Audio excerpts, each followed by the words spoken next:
할렐루야.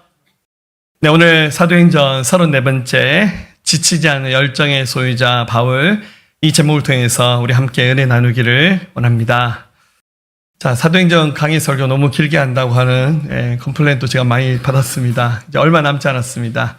오늘 20장 말씀이 우리에게 주시는 하나님 은혜의 말씀이 될 수 있기를 소망합니다.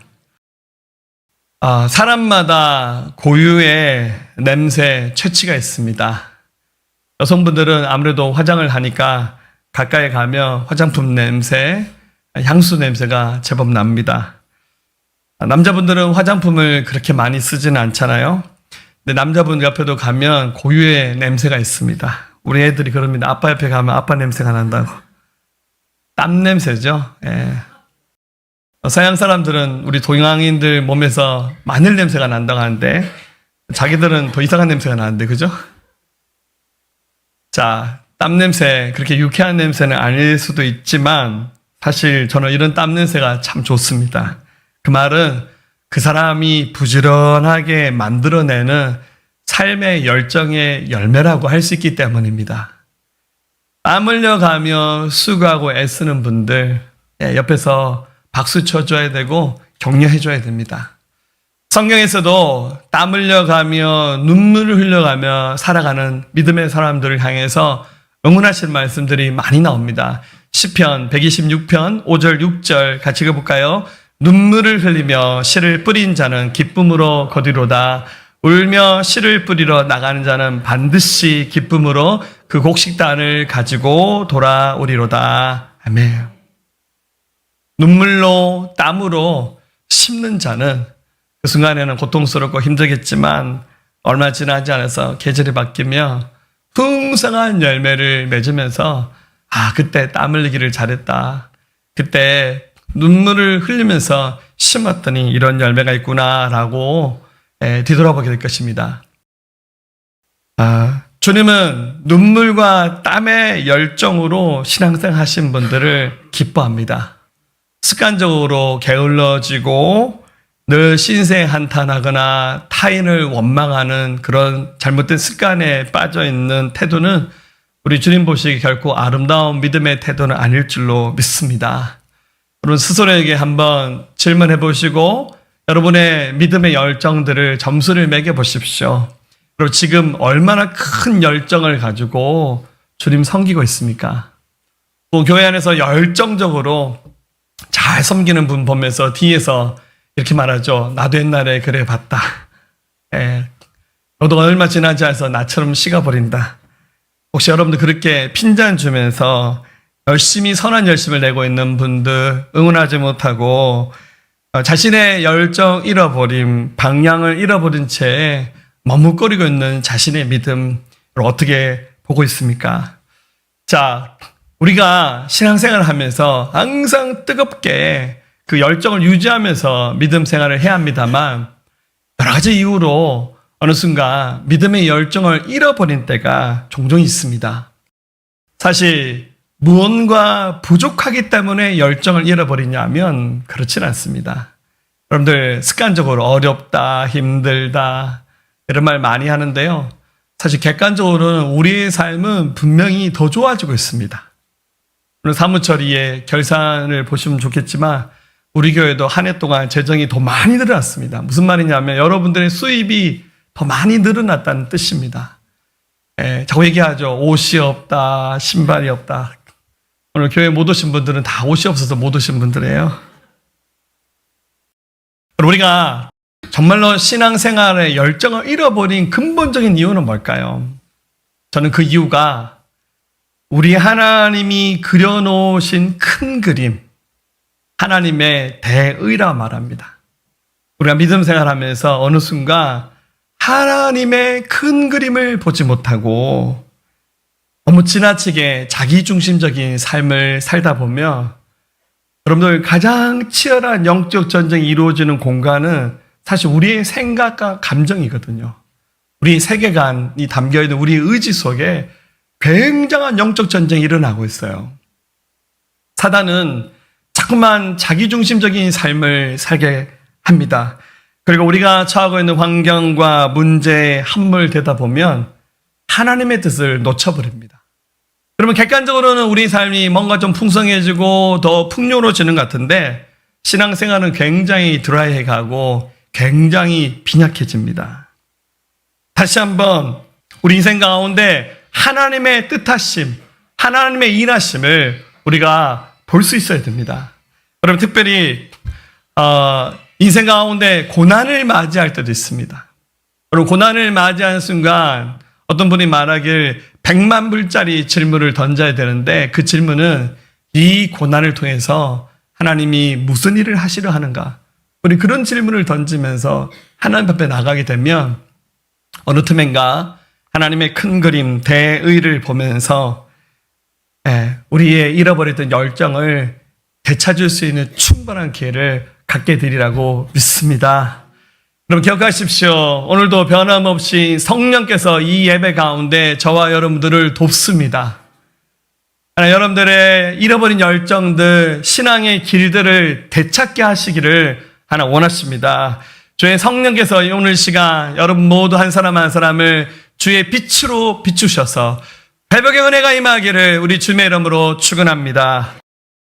특별히 계속해서 살피고 있는 이 사도행전 이제 오늘 20장입니다. 28장까지 이제 얼마 남지 않았습니다. 이 후반부의 말씀의 주인공은 인류 최초의 선교사였던 바울 중심으로 성경이 기록됩니다. 여러분 바울은 계속해서 멈추지 않고 자기에게 주어진 길을 가는데 오늘 말씀을 보니까 지금 머물렀던 곳을 떠나서 마게도냐로 불렸던 지방과 헬라, 그리스 지방으로 또 한 번 사역지를 옮기면서 사역하는 그의 모습이 나옵니다. 여러분들 지난주 말씀 혹시 기억하시죠?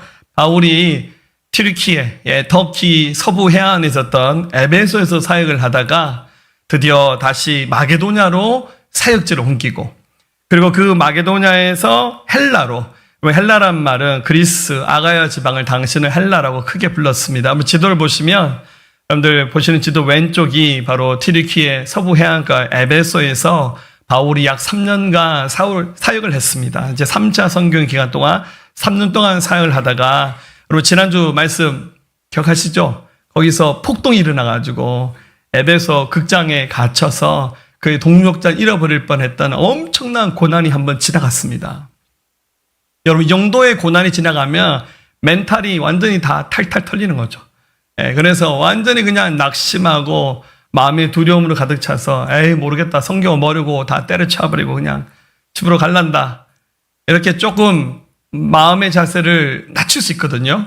근데 바울은 이 에베소에서 엄청난 고난을 겪고 난 다음 이제는 또 다른 약속의 땅으로 가야겠구나. 그래서 에베소에서 북쪽으로 쭉 올라가서 드로아, 바로 트로이로 불리는 곳입니다.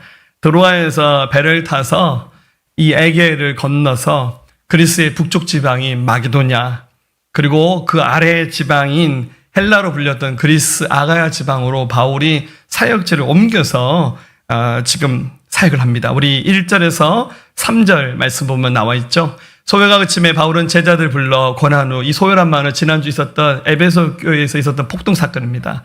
작별하고 떠나 마게도냐로 가니라. 그 지방으로 다녀가며 여러 말로 제자들을 권하고 헬라에 이르러 3절 거기 석 달 동안 있다가 배 타고 수리아로 가고자 할 그때 유대인들이 자기를 해하려고 공모함으로 마게도냐를 거쳐 돌아가기로 작정하니 바울이 지금 그리스로 돌아가서 북쪽 지방부터 맨 아래 지방은 고린도 갱그레아 지방입니다. 여기에 쭉 머물면서 사역을 마치고 여러분 지도상 보시면 가장 빠른 방법으로 예루살렘과 수리아로 돌아가려면 그 고린도 갱그레아에서 바로 배를 타고 지중해를 건너서 파송교회로 돌아가면 됩니다. 근데 그 때가 마침 겨울이었던 것 같아요. 거기서 한 석 달 정도 체류를 하면서 바울이 소문을 듣기를 바울이 이 갱그레아에서 배를 타고 지중을 건너서 예루살렘으로 돌아가는 항로에 이르면 거기 많은 사람들이 그 배에 함께 올라타서 바울을 저 지중해 한가운데 밀어들여서 암살하려고 하는 계획이 있다는 사실을 바울이 알았습니다. 그래서 이 3절 말씀 보니까 그가 수리아로 다시 돌아가기 위해서 그 고린도 갱그레아에서 바로 배를 타지 않고 다시 북쪽으로 쭉 올라가서 마게도냐 처음에 왔던 땅을 통해서 거기서 다시 돌아가는 길을 바울이 선택합니다. 자, 여러분들 지금 이게 성경을 읽으니까 편안하게 뭐 지명도 나오고 지도가 나오니까 뭐 지 알아서 했겠지 뭐 이렇게 생각하시는데 그게 아니라 여러분 매일매일 치열한 영적 전쟁을 벌이면서 한순간도 긴장의 끈을 늦출 수 없는 그의 사역이 진행됐다는 사실을 알 수 있습니다. 그리고 이쯤 되면 어떨까요? 좀 주눅들죠. 사람이잖아요. 굉장히 성령 충만하다 그래서 객관적인 어떤 여러 가지 많은 위협 앞에서 항상 담대할 수는 없어요. 마음이 낙심될 수 있고요. 마음에 두려운 마음이 엄습할 수도 있습니다. 근데 바울은 굉장한 열정을 가지고요. 이 먼 거를 이동하는 사역을 비롯해서 굉장히 위협이 있었지만 바로 이것을 척척 다 쳐내면서 이겨내는 정말 사역자다운 진정한 영적 리더다운 면모를 보여주고 있습니다. 사랑하는 여러분, 우리가 성령 충만한 삶을 살아내야 됩니다. 여러분, 성령 충만이 뭡니까? 여러분들, 이 말씀의 기록자 누가는 누가복음과 사도행전에서 성령 충만이라는 말을 굉장히 많이 씁니다. 여러분, 신약성에서 성령 충만이라는 말을 쓴 사람은 바울이 딱 한 번 사용했고 나머지 제자들은 성령 충만이라는 말을 단 한 번도 사용하지 않았어요. 누가만이 성령에 지배되는 상태를 성령 충만이라고 표현합니다. 이 성령 충만을 다른 말로 바꾸면 무엇입니까? 성령에 의해서 지배받고 성령에 의해서 컨트롤될 수 있는 삶. 어떤 상황과 환경에서도 지나치지 않게 중심을 바로잡는 균형 잡힌 신앙생활이 그 성령 충만이었습니다. 바울은 정말 성령 충만한 탁월한 영성을 가진 믿음의 사람이었던 것이 틀림없는 사실입니다. 그럼 바울이 가졌던 이 성령의 충만함, 이 탁월함이 여러분 지치지 않는 열정의 근원이 되시기를 우리 주님의 이름으로 축원합니다. 여러분, 쉽고 가벼운 십자가는 없습니다. 가만히 있어도 저절로 되는 사역도 없고 수많은 대가 지불이 필요하고 치열한 영적 전쟁이 있어야 됩니다. 중요한 것은 지치지 않는 열정을 거기서 감당해야 되고 우리의 초점이 흐려지지 않아야 됩니다. 주님의 뜻에 내 감정도 생각도 내 의지도 꺾을 수 있는 오직 주의 말씀에 함께 순종하는 은혜가 있기를 우리 주님의 이름으로 부탁드립니다. 자, 바울이 그래서 사람이잖아요. 바울이 힘을 낼 수 있었던 비결이 몇 가지가 있는데요. 첫 번째는 이 순간에 목숨을 건 동력자들이 함께하면서 응원해 줬습니다. 여러분, 처음부터 동력자는 아닙니다. 바울이 복음을 전해서 예수님 믿게 된 어린아이 같은 믿음을 가진 사람들이었습니다. 근데 바울이 1차, 2차, 3차에 걸쳐서 사역하는 동안 중간에 마가 요한 같은 사람은 도망가 버리고 바나바 같은 사람은 대판 싸움에서 한번 서로 이제 니랑 나랑 얼굴 안 본다 하면서 헤어져 버리기도 하고 많은 산전, 수전 다 겪으면서 여기까지 왔는데 어느새 이 3차 성경이 맞춰갈 무렵에 바울 주변에는 동력자도 있었는데 여기 이름이 기록되어 있지 않지만 우리라고 말하는데 이 말씀의 기록자 누가는 항상 바울과 같은 시점에서 이 상황들을 지켜봤고 여기에 이름이 잘 드러나지 않았던 많은 동력자들이 있었습니다. 근데 바울이 오늘 이게 이 마게도냐로 다시 그리스 그 북쪽으로 올라가서 여러분 지중해를 건너서 터키를 향해서 가는 이 길목에서 자기와 함께하고 있는 사역자 이름들을 살짝 소개합니다. 그게 바로 4절과 5절에 있는 말씀입니다. 한번 읽어볼까요? 아시아까지 함께 가는 자는 베레아 사람 부르의 아들 소바도와 데살로니가 사람 아리스다고와 세군도와 더베 사람 가이오와 및 디모데와 아시아 사람 두기고와 드로비모라. 그들이 먼저 가서 드로아에서 우리를 기다리더라. 아멘. 바울이 이제 마게도냐에서 배를 타고 드로아로 가야 되는데 그 마게도냐에서 출발했던 항구 도시는 네아폴리라는 곳입니다. 여기서 출발할 때 먼저 가거나 지금 함께하고 있는 사람 이름을 바울이 살짝 소개합니다. 자, 여러분들 익숙지 않은 이름들인데 여기 가장 먼저 소개된 사람이 소바다라는 사람이 소개되죠. 소파르토스라는 사람인데 건전한 출생이라는 이름을 가진 사람입니다. 이 사람 바울이 이 3차 성경 마치고 예루살렘 갈 때까지 끝까지 함께합니다. 처음에는 함께한 사람이 아닌데요. 아시죠? 먼저 된 자가 나중되고 나중된 자가 먼저 될 수도 있어요. 나중된 자인데 바울이 끝까지 예루살렘 가는 길을 함께했던 사람이 소바다라는 사람입니다. 그 다음에 소개되는 사람은 아리스다고, 우리 지난주 에베소에서 폭동이 일어났을 때 바울을 대신해서 그 극장에 붙잡혀 갔어요. 돌에 맞아서요. 죽을 뻔했던 사람이 아리스다고입니다. 근데 이 사람도 끝까지 신의를 지키면서요. 바울과 함께한 사람입니다. 또 세군도라는 사람이 소개되죠. 유명한 사람들이 아니에요, 여러분들. 이 사람 아리스다고와 같이 데살로니가 교회를 대표하는 믿음의 사람이었는데 바울이 예루살렘 갈 때 끝까지 함께한 사람입니다. 그리고 가이오라는 사람, 이분도 지난주에 나눴던 에베소 극장에 붙들려 가서 그 폭동 가운데 돌에 맞아 죽을 뻔했던 사람. 이 사람이 역시 바울이 예루살렘 교환할 때 함께하는 선교팀의 일원이 됩니다. 그 다음 디모데는 너무나도 유명한 바울이 가장 사랑했던 제자, 에베소 교회의 사역자고 탁월한 성품을 가졌던 믿음의 사람. 그리고 두기고, 이 사람 바울의 신실한 동력자인데요. 나중에 바울이 로마 감옥에 갇힐 때까지 따라갑니다. 그리고는 바울이 거기서 에베소서 골로새서라는 성경에 기록되고 난 다음에 바울이 두기고에게 두기고야 이거 네가 다시 한번 또 지중해를 건너서 저기 튀르키예까지 가서 그리고 그리스까지 가서 이 성경 좀 전해달라 할 때 여러분 이 두기고는 두말하지 않고 바울을 대신해서 이 성경을 들고 심부름했던 사람. 그리고 나중에 바울이 예루살렘 교회를 돕기 위해서 헌금을 보낼 때 여러분들 돈 심부름은 가장 믿음직한 사람이 하는 거잖아요. 배달사고 나면 안 되잖아요. 그때 파견됐던 한 사람, 나중에 그레데 섬에서 그리고 나중에 에베소에서 목회를 했던 사람이 바로 두기고입니다. 그리고 또 여기 7번째로 소개되고 있는 사람이 드로비모.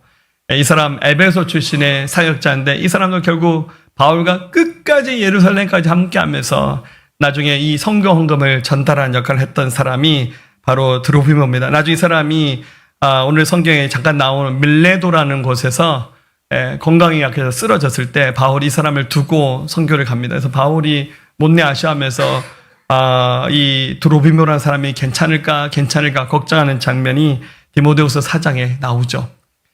여기 또 소개되지 않았던 이 드림팀에 합류했던 선교팀 일원들이 꽤나 있었습니다. 적어도 한 10명 이상이 같이 움직였던 것 같습니다. 사랑하는 여러분들, 동력자는 위기의 순간에 빛이 나는 겁니다. 평온하고 아무 문제가 없을 때 영적 리더를 신뢰하고 순종하며 따라가는 일은 어떤 점에서 누구나 다 할 수 있습니다. 하지만 사역을 하다 보면 위기도 오고 어려움이 찾아옵니다. 그 어려움의 순간에도 끝까지 자기 자리를 지키면서 동력하는 사람이 진짜 하나님이 쓰시는 사역자입니다. 그런 성경에서 충성하라는 말이 꽤나 많이 나옵니다. 이 충성이라는 말은 헬라말 어근을 가지고 찾아보면 믿음을 상징하는 신실하다는 말과 충성되다는 말은 같은 뜻에서 나왔습니다. 충성이 뭡니까? 옛날 우리 안중근 선생님처럼 국가를 위해서 손가락 잘라서 혈서 쓰고 이런 게 충성이 아니라 성경에서 말하는 충성은 믿음으로 하는 겁니다. 어떤 상황과 환경에서도 믿음 버리지 않고 믿음으로 생각하고 말하고 순종할 때 이 동력자들의 헌신이 바울에게서 큰 힘이 되면서 그가 지치지 않는 열정으로 사역할 수 있는 근거가 되었습니다. 여러분 서로에게 좋은 동력자가 되어주시기를 주님의 이름으로 축원합니다. 힘들고 어려울 때 함께 기도로 연결돼서 큰 마디가 되셔서 함께 여러분들 섬겨나가시는 믿음의 사람이 되시기를 부탁드립니다. 자, 바울이 이제 이 마게도냐 지방 그 네아폴리 항구를 떠나서 드로아로 가는 여정에 오르는데요. 이 길 가운데 바람이 부는데요. 특이하게 순풍이 불기도 하고 역풍이 불기도 합니다. 순풍이란 말은 내가 가는 방향으로 바람이 불어오면 좋죠. 역풍은 바람이 거꾸로 부는 겁니다. 6절 말씀 볼까요? 우리는 무교절 후에 빌립보에서 배로 떠나 닷새만에 들어와 있는 그들에게 가서 이래를 머무니라. 자, 바울이 무교절에 출발합니다. 여러분 무교절은 6월절 다음 주간입니다. 우리 양력 달력 치면 한 3월에서 4월 거치는 기간입니다. 바울이 겨울을 보내고 난 다음 봄이 되어서 마게도냐에서 그 빌립보에서 배를 탔는데 그 건너편 대륙에 있는 드로아에 도착하는데 5일이 걸렸다고 기록하고 있습니다. 자, 여러분들 이제 이걸 열심히 안 보셨는데요. 예전에 바울이 거꾸로 드로아에서 배를 타서 빌립보에 갈 때는 이틀 만에 갔었어요. 이번에는 가는데 5일이 걸렸습니다. 거리는 바뀌지 않았어요. 무슨 말입니까? 바람 방향이 반대로 바뀌었다는 뜻입니다. 사랑하는 여러분, 우리가 걸어가는 길 가운데 주님이 순풍을 불게 할 때도 있고요. 때로는 역풍이 불 때도 있습니다. 역풍이 불면 화가 나죠. 시간 많이 가겠구나. 많이 까먹겠구나. 많이 정체되겠구나. 이런 생각, 이런 느낌이 들죠. 그러나 여러분들, 모든 시간표는 우리 하나님의 손에 있어요. 빨리 가는 것도 하나님 손에 있고 천천히 가는 것도 하나님의 손에 있어요. 모든 사람들이 예스 하는 것도 감사하지만 모든 사람들이 노 하는 것도 감사하죠. 왜냐하면 우리 인생의 모든 순리는 하나님 손에 있기 때문에 그렇습니다. 지금 바울은 여러 성경 문맥에 보면 오순절 때까지 예루살렘으로 돌아가고 싶었어요. 계산하면 무교절부터 오순절까지 남은 시간이 50일입니다. 바울은 지금 이 50일 시간 안에 지금 예루살렘으로 돌아가야 돼요. 근데 이 가까운 바다를 건너는데 5일이 걸려버렸어요. 그리고는 드로아에 머물러 또 7일 머뭅니다. 벌써 12일을 까먹어버렸어요. 이제 남은 시간은 38일입니다. 38일 만에 오순절 되기 전에 예루살렘으로 돌아가야 돼요. 바울은 마음이 급하죠. 사역도 마찬가지입니다. 빨리 전도해서 교회가 부흥하고 뭔가 굉장한 일이 이루어지고 막 우리 그런 조급함이 있잖아요. 여러분들 비즈니스를 해도 그렇잖아요. 내 사업이 좀 더 많이 일어났으면 좋겠다. 우리 가정이 더 많이 축복 가운데 세워졌으면 좋겠다. 여러분, 모든 바람 방향을 결정하시는 분은 하나님이 하시는 거예요. 그래서 여러분들 순풍이 불든 역풍이 불든 원망하지 않고 하나님께 나가면서요. 다만 우리의 불순종과 우리의 지혜롭지 못한 언행으로 말미암아 하나님의 역사를 멈추게 하는 역할은 하지 않아야 된다는 거예요. 그래서 바울은 순풍을 불게 하실 주님을 기대하면서요. 5일 만에 드디어 드로아에 도착합니다. 여러분들 지도를 보면 빌립보에서 출발해서 중간에 사모드라게를 거쳐서 드로아, 세계사에 나오는 트로이라는 곳에 도착을 합니다. 도착했더니 이 지역에 있는 교인들이 또 우르르 몰려와서 드로아에서 바울을 붙잡습니다. 야, 오셨으니까 여기서 말씀 좀 전해주시고 같이 예배했으면 좋겠습니다. 그래서 바울이 드로아에 있는 어느 가정에서 모여서 드로아 교회 여기서 예배를 드렸습니다. 여기서 예상치 못했던 한 큰 사건이 일어납니다. 그래서 예배 드리다가 유도그란 청년이 예배 시간에 졸다가 난간에 떨어져서 죽어버렸어요. 성경에서 가장 이해가 안 되는 사건 중에 하나가 여기서 등장하는 거죠. 자, 무슨 말이냐면 이 드로아에 예수 믿는 사람들이 많이 모여서 예배를 드리는데 7절 말씀 보니까 그 주간의 첫날에, 여러분 주간의 첫날은 언제입니까? 월요일 아닙니다, 여러분들. 우리 크리스찬들 잘 얘기하셨어요. 한 주의 첫날은 월요일이 아니라 주일입니다. 우리는 일요일이라 그러지 않고 썬데이라 말하지 않고 로드데이, 주님의 날 이렇게 부르는 거죠. 그 주간의 첫날이라는 말은 이 드로아에서 주일날 바울 일행과 함께 이 드로아 교회 성도들이 같이 떡을 떼면서 먹고 마시면서 말씀을 나눴는데 바울의 일정은 그 다음날 월요일날 출발하는 일정이에요. 그러니까 바울이 시간은 얼마 안 되고 해야 될 건 많으니까 설교를 시작했는데 이 세상에 밤이 될 때까지 끝나지 않았어요. 할렐루야. 저는 양심껏 그래 본 적이 한 번도 없습니다. 설교 길지 않습니다. 밤이 되니까 사람들이 이제 등불을 켜서 모였는데 이 집이 어떤 집인지 모르겠지만 적어도 3층이 되었다고 기록한 걸 보니까 꽤 큰 집이었어요. 사람들이 빽빽이 모였는데 앉을 자리가 부족하니까 유두고라는 청년이 3층 창문에 앉아서 말씀 듣다가 그만 졸았어요. 그러다가 졸음을 이기지 못하고 이 친구가 3층에서 푹 떨어졌는데 순간적으로 이게 잘못 떨어지면서요. 이 청년이 그 자리에서 목숨을 잃어버렸어요. 여러분 이게 지금 엄청난 사건이 일어난 겁니다. 9절에 청년이라고 소개되는데 여러분 이 청년의 말은 헬라 말로 네아니아스라는 말인데 12절에서 이 유독을 소개할 때 또 청년이라고 우리말은 번역했지만 헬라 말은 파이스라는 단어를 사용했어요. 그러니까 파이스라는 말은 두 가지 의미가 있는데 14살 미만의 소년들을 부를 때 파이스라 불렀고 당시에는 노예를 부를 때 파이스라 불렀어요. 그러니까 제가 생각하기에는 사도행전의 기록자 누가는 의사잖아요. 굉장히 정확한 사람입니다. 이 유두고는 노예일 가능성이 많은 사람이에요. 무슨 말입니까? 낮에는 굉장히 피곤하게 일하다 왔어요. 여러분들 일하다 오신 분이 예배 시간에 좋은 건 괜찮습니다. 할렐루야. 제가 봐드릴게요. 네. 그러니까 이 유두고가 일하다 와서 피곤했던가 봐요. 그래서 졸았는데 그만 잘못해서 그 자리에서 목숨을 잃어버렸어요. 자, 사람들이 웅성웅성 모여들어서 이 유두고를 살피니까 숨을 쉬지 않는 거예요. 큰일 났어요. 바울이 어떻게 합니까? 이 장면을 보면 급히 다가가서 이 유두고를 살려내는 기적을 행합니다. 바울이 이 유두고를 끌어안습니다. 끌어안으면서 숨을 쉬지 않은 이 청년을 바라보면서 떠들지 마라. 생명이 그에게 있다. 딴 사람들이 봤을 때는 아유 우리 바울 선생님 좀 정신이 왔다 갔다 안 하고 왔다. 이 죽은 청년 데리고 뭔 숨이 있다고. 요즘 같았으면 심폐소생술을 했을 건데 그런 생각은 못했겠죠. 다른 사람들 눈에는 죽은 유두고 이거 우리 교회에 엄청난 고난과 어려움이 찾아왔네. 에헤 우리 교회 큰일 났네.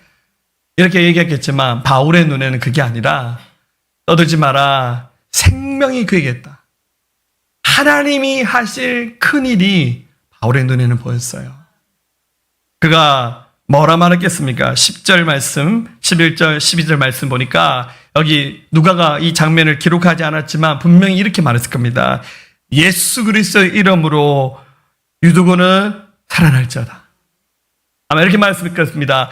잠에서 깨어나라! 이렇게 말했을 때 숨쉬지 않았던 이 유두고의 호흡이 돌아오면서 그 사랑하는 아들이 그 자리에서 치유되는 기적을 경험했습니다. 어떤 현상이 나타났을까요? 아무도 말하지 않아도요. 사람들 눈이 빛났을 거예요. 마음이 환해졌을 겁니다. 아까까지 졸다가 정말 주님 이 자리에 함께 하시네. 우리 완전히 고난당하고 또 바울은 지금 쫓겨나서 지금 언제 죽을지 모르는 위협을 당하면 예루살렘으로 귀환한 일정 가운데 있는데 하나님이 멀리 계신 줄 알았고 하나님이 우리 버리신 줄 알았는데 그게 아니라 지금 이 순간 이 공간 이 지루한 설교 가운데도 하나님 함께 하시는구나. 할렐루야. 하나님 함께 하신다는 사실을 알았습니다. 이것이 그 자리에 있는 이 드로아 교회 성도들의 마음을 다시 한번 분리하게 만들었고 또 사역을 행했던 바울의 마음은 또 어땠을까요? 주님이 약할 때도 강함에 대해서 나타나시는구나. 주님이 이 자리에 함께하고 계시구나. 바울이 이것을 고백했을 겁니다. 사랑하는 여러분, 우리가 믿음의 중심을 지켜나가면서 우리 사명을 열정적으로 감당할 때 때로는 예상치 못했던 우리의 모든 상식과 경험을 뛰어넘는 방법으로 하나님 일하십니다. 할렐루야. 유도를 살리신 하나님이 이 드로아 교회 성도들의 마음을 크게 위로하시고 용기를 주셨던 것처럼 이런 간증들이 쌓여 나갈 때 우리는 더욱 용기여서 열정을 회복해야 될 겁니다. 여러분 삶에 이런 간증거리들, 이런 믿음의 고백을 할 수 있는 하나님 일하심이 여러분 삶 가운데 충만하기를 우리 주님의 이름으로 축원합니다. 자, 바울은 이제 이 드로아에서 잠시 사역 일주일간의 머물렀던 일을 마치고는 이제 예루살렘에 돌아가기 위해서 그 다음 장소인 밀레도로 발걸음을 재촉합니다. 우리 소개된 말씀이 13절, 15절 말씀이죠. 읽어봅니다. 우리는 앞서 배를 타고 아소에서 바울을 태우려고 그리로 가니 이는 바울이 걸어서 가고자 하여 그렇게 정하여 준 것이라. 바울이 아소에서 우리를 만나니 우리가 배에 태우고 미둘레네로 가서 거기서 떠나 이튿날 기호 앞에 오고 그 이튿날 사모에 들리고 또 그 다음날 밀레도에 이르니라. 이게 도대체 우리 동네도 아닌데 이게 무슨 동네인가 지도를 보면요. 바울이 이제 드로아에서 출발해서 여러분 지중해가 꽤 큰 바다입니다. 한꺼번에 건너갈 수 없으니까 중간중간 작은 항구 도시를 거치면서 물도 채우고 식량도 채우고 가야 되는 거죠. 그래서 그 아랫지방으로 쭉 이동해서 밀레도라는 곳에 도착합니다. 바로 에베소 바로 옆입니다. 근데 바울이 에베소 바로 옆까지 가지만 에베소를 방문하지 않아요. 왜냐하면 예루살렘으로 빨리 가야 되기 때문에. 그래서 우리 15절 말씀 보면 이제 바울이 에베소를 들리지 않고 곧장 이동한다는 그 여정들을 우리가 좀 살펴볼 수 있습니다. 바울은 초점을 맞추기 시작합니다. 예루살렘, 그 다음은 로마. 그게 내가 해야 될 사명이고 내가 가야 될 길이다. 그래서 인간적으로는 에베소 교회를 너무 들리고 싶었지만 생략합니다. 그래서 이제 다음 주 말씀입니다. 멜레데 항구에 잠시 머물면서 사람 보내서 에베소 교회 장로들을 좀 불러오라고. 나중에 그 에베소 교회 장로들을 불러서 멜레도에서 잠깐 만나는 그런 장면이 성경에 나옵니다. 바울은 선택과 집중을 굉장히 잘했고요. 어디다가 에너지를 쏟아야 될지 알았어요. 사랑하는 여러분들, 이 과정들이 한눈에 봐도요, 이게 굉장히 속도감 있게, 빠르게, 그의 사역이 진행되면서 이제 이 3차 성경을 마치면서 예루살렘으로 귀환하는 바울의 모든 그 여정들이 굉장히 자세하게 소개되고 있습니다. 한마디로 바울의 그 열정은 누구도 막을 수 없는 것이었어요. 그럼 바울의 이 신앙의 사역의 열정은 과연 어디서부터 시작됐을까요? 저는 말씀의 결론으로 드리고 싶은 것이 그것은 곧 하나님이 주신 비전이라고 생각합니다. 사랑하는 여러분, 우리가 예수님 믿기 전에는 다 나를 위한 인생의 계획을 설계하며 살았습니다. 공부해서 대학 나오고 직장 잡아서 출세해서 열심히 삐까번쩍 멋진 삶을 사는 것이 그게 우리 인생의 계획이었습니다. 어느 날 우리가 예수님 알게 되었고 믿게 되었습니다. 그랬더니 주님이 내가 가지고 있는 생각, 계획들을 내려놓고 얼마큼 내려놔냐면 다 내려놔야 됩니다. 하나님의 그 생각과 그 계획과 섭리를 내 인생을 향하신 하나님의 말씀으로 받으면서 그래서 아멘 하면서 순종하는 삶을 결단했습니다. 그게 바로 하나님 주신 비전입니다. 바울이 이 고되고 험악한 선교 사역의 열정을 잘 감당할 수 있었던 이유는 그의 시선을 세상에 자기 자신의 문제에다가 고정한 것이 아닙니다. 여러분, 세상에다 자기 자신에다가 시선을 고정하면 희망이 없고요, 실망스러운 것이 너무 많습니다. 여러분들 남편 아내 다 믿지 마이소. 할렐루야. 세상에 믿을 분은 하나님 한 분밖에 없어요. 이 세상에 일이든 사역이든 쉽고 만만한 일 하나도 없습니다.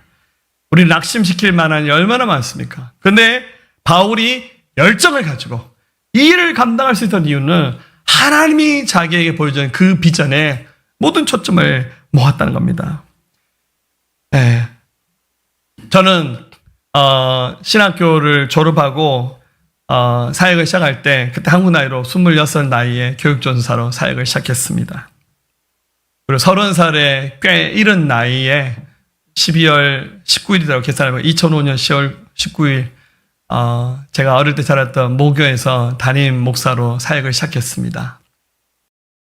우리 목사님이 조금 일찍 은퇴를 하시면서 새로 또 교회를 개척하시면서 어린 저를 거기다 세우시고 당신은 가버리셨어요.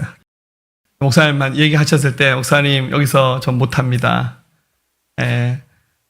투표에서 90% 찬성 나오면 하나님 뜻인 줄 알고 제가 가겠습니다. 안 될 줄 알고 그런 얘기 했죠.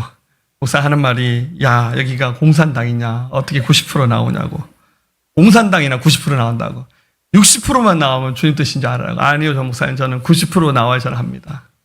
근데 정말 투표를 했는데 90%보다 더 많은 분들이 찬성해 주셔서 제가 어릴 때 자랐던 그 시골 모교에서 담임 목회를 시작했습니다. 잘했겠습니까? 자충우돌이죠. 여러분들 우리 교회 지금 30살 된 형제들 보면 애기들 같은데 제가 30살에 담임 목사가 되어서 나이 많은 집사님들 똑바로 하세요 이렇게 하면서 사역을 열심히 하다가 2011년 7월 3일 우리 새생명교회를 또 여러 개척 멤버들과 함께 시작하여 달려온 지 시간을 계산해 보니까 12년 5개월이 되었더라고요. 앞으로 제가 정년할 때까지 우리 교회에서 담임 목회를 만약 한다면 아직 시간이 많이 남아 있습니다만은 지치지 않는 열정으로 사역을 감당할 수 있는 원동력은 곧 하나님이 우리에게 주신 비전이라고 믿습니다. 교회를 처음 시작할 때 우리 교회에 아무것도 없었습니다. 예배당 얻을 돈이 없어서 우리 어린이집 빌려서 주일마다 어린이집에서 예배 드렸어요. 간판이 없죠? 현수막 걸어서 여기 새생명교회. 지나간 사람들이 어린이집인데 주일마다 교회 현수막이 걸리니까 무슨 이단교회 생긴 게 아닌가.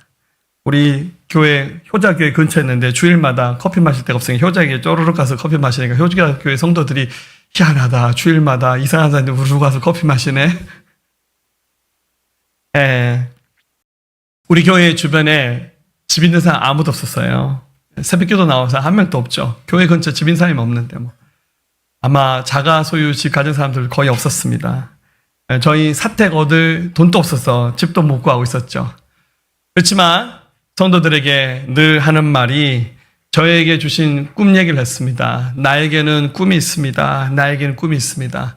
어느 날 성도들이 함께 고백하기를 우리의 꿈은 교회입니다. 우리의 꿈은 교회입니다. 그래서 함께 마음 모아서 헌금해서 사택도 구하고 그리고 교회 예배 처소로 사용할 수 있는 건물도 얻었습니다. 첫 번째 건물 얻을 때 사진 보시면 이게 첫 번째 주일 예배 때 사진이고 첫 번째 예배 처소를 얻을 때 바로 이 예배 처소 앞에 사거리에 커피 가게가 있었는데 어떤 분이 저랑 차 한잔 하셔서 불러서 갔더니 제가 약속 시간보다 좀 빨리 갔습니다. 평상시에 제가 빨리 가는 스타일이 아닌데 시간이 남아서 그 앞에 보니까 교회가 하나 있더라고요. 쭉 보니까 저 교회 목사님 내가 아는 사람인데 가만히 보니까 우리 지방의 어느 교회 부목사님이 개척하신 교회예요. 근데 또 우리 김간실 집사님 여기 계시지만 그때 이제 우리 교회에 안 나오셨으니까 전화 와서 이 교회 목사님이 우리 집에 전세 집 들어와 산다면서 아냐 물어보니까 안다고. 그분이 개척한 교회 이 교회였어요. 그래서 우리도 언젠가는 건물이 필요하니까 건물 구경 한번 해야겠다 싶어서 갔더니 문이 잠겨 있더라고요. 아유 앞에 핸드폰 번호가 있더라고요. 에이 이까지 왔는데 전화 한번 해보자. 전화하니까 목사님이 안 받고 사모님 받아요. 사모님 어디 가셨다니까 우리 목사님요 산에서 21일 금식기도 하고 있다고. 지금 17일째 됐다는 거예요. 그래서 아이고 뭔가 좀 살이 많구나. 금식을 왜 안 돼 하니까 우리 교회에 인수할 사람 나타나게 달라고 기도한다는 거예요. 그냥 전기가 통한 것 같았어요. 목사님 산에서 내려오라 하시래요. 내가 좀 보고 싶다고. 그래서 만났어요. 만났더니 개척한 지 1년이 됐는데 성도가 한 명이 있으셨대요. 모든 기분이 다 새 거야 그냥. 우리 지금 앉은 의자가 그때 의자입니다.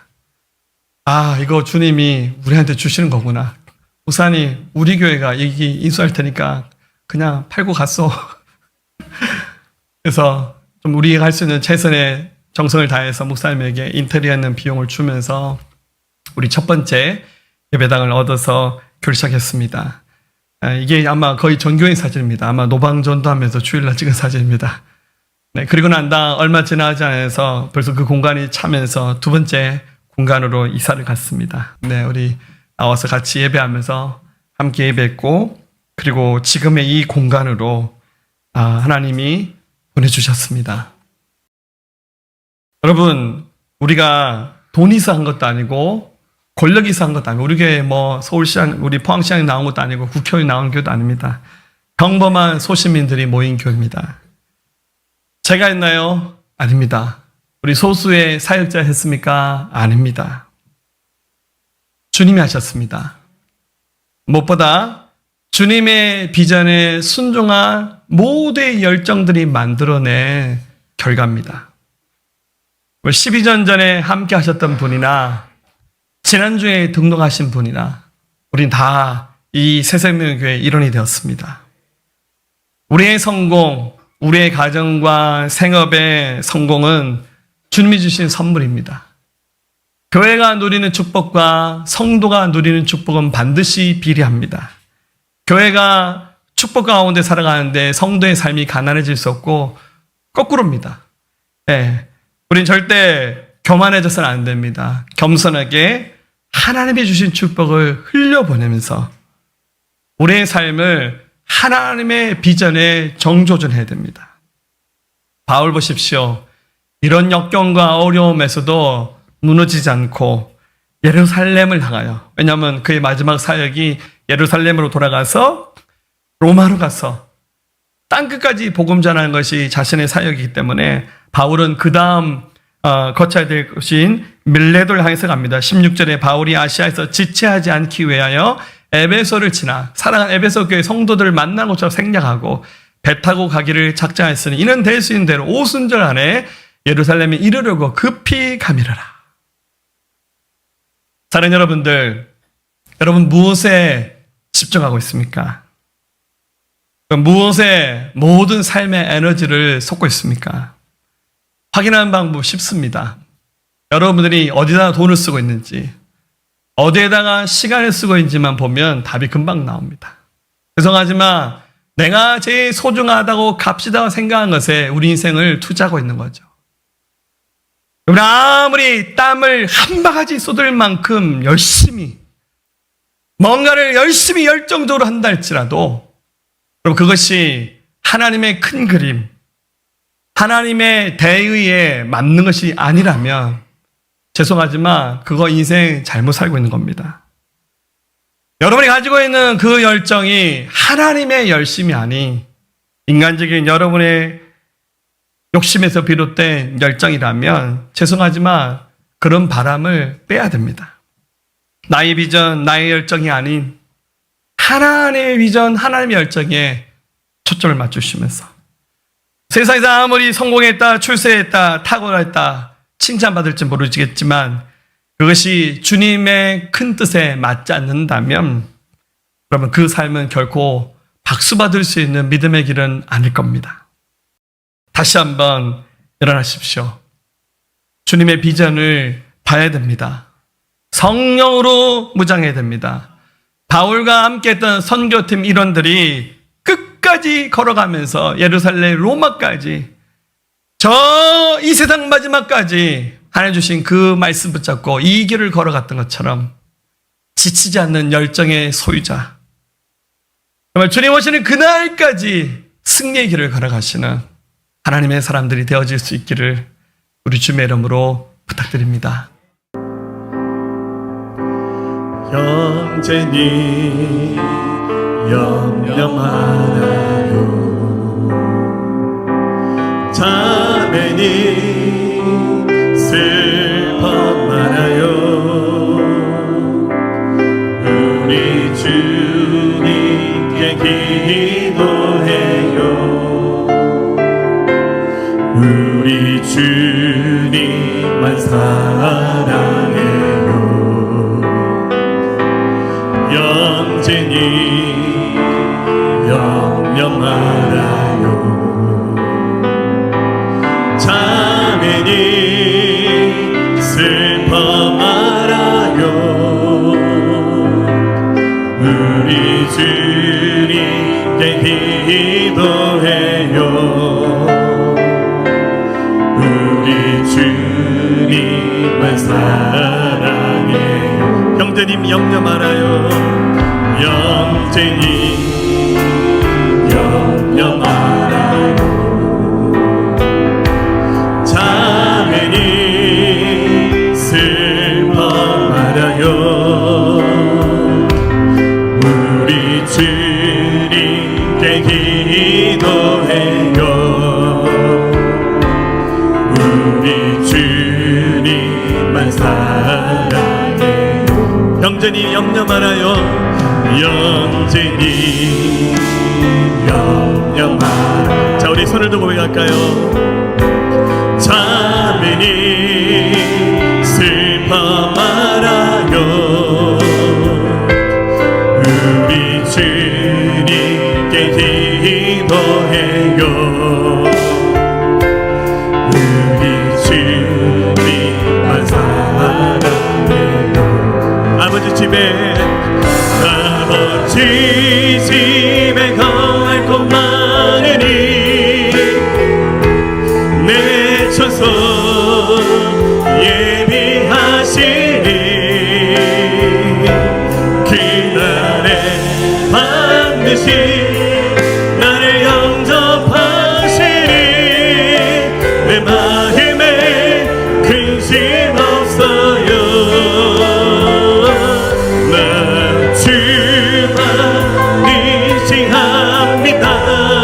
어떠한 환란이 와도 어떠한 환란이 와도 십자가 지고 주만 따라갑니다. 열방 향해 나는 갑니다. 형제님 영원히 영영하라. 아멘. 자매니 슬퍼 말아요. 우리 주님께 기도해요. 우리 주님만 사랑해요. 아멘. 영원히 영영하라. 자매니 슬퍼 말아요. 주님께 기도해요. 우리 주님만 사랑해요. 우리 주님만 사랑해요. 아버지 집에 거할 곳 많으니 아멘. 내쳐서 예비하시니 그 밤에 반드시 나를 영접하시니 내 마음에 근심 없어요. 난 주만 의지합니다. 어떠한 환난이 와도 십자가 지고 저는 따라갑니다. 멸망하게 나를 갑니다. 아버지 집에 거할 곳 많으니 내쳐서 예비하시니 그날에 반드시 나를 영접하시니 내 마음에 근심 없어요. 난 주만 의지합니다. 어떠한 환난이 와도 십자가 지고 주만 따라갑니다. 열망 향해 나는 갑니다. 마라나타 마라나타 속히 오소서. 마라나타 속히 오소서. 마라나타 속히 오소서.